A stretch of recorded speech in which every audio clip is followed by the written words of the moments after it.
Hi, my name is Evelyn Kruger. And I'm Shahrzad Dardashti. And this is our project, Powerful Power Poles. Poles.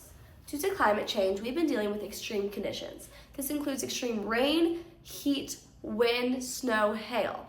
All these extreme conditions have been causing the everyday power pole to collapse.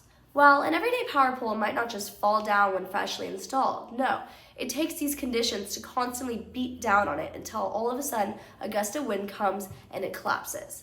This has caused tragedies such as the Maui fires and the Paradise fires.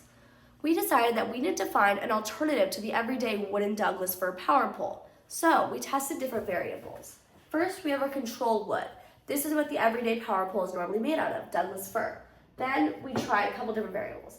We tried that Douglas fir covered in resin with a metal rebar attached, covered in aluminum foil, and then a whole new variable, bamboo with rebar, and lastly, a palm tree branch. Because we wanted to make sure the conditions were as realistic as possible, so our experiment would be as accurate as we could. So we put them through the conditions that an everyday power pole would normally go through. This includes extreme heat. We put it in an oven. It includes extreme rain. We put it in a bathtub and a pool overnight to replicate what an everyday power pole would go through. Overall, in our testing, we determined that the bamboo power pole would be the best variable, and we decided to scale up our experiment. And so moving on to phase 2 of our project, what we did was we took our best performing, the bamboo, and we took two different sizes. We took a 3/4 inch bamboo width and we bundled it up together, and we had a 1/4 inch bundle too. And for our hypothesis, we hypothesized that the 3/4 inch bamboo bundle would be able to withstand a greater maximum pulling force out of the three variables.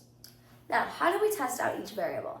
Well, with the smaller scale, we used a small luggage scale and tested the amount of weight needed for it to break.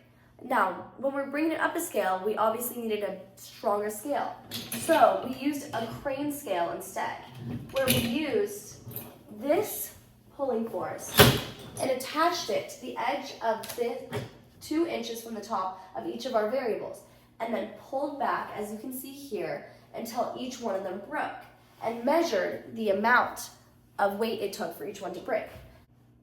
Additionally, we also put them through a weathering process as we did in phase 1, where we just put them through your average everyday conditions.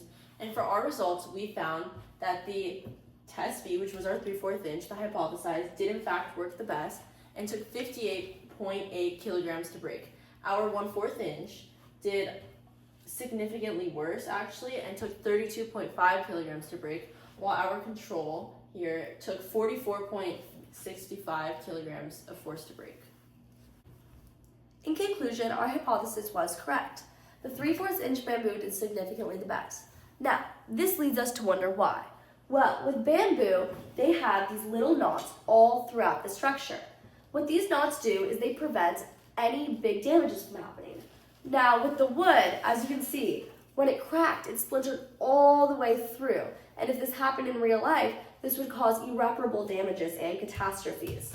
Now, with the bamboo, when it began to crack, it actually became stopped by these knots here.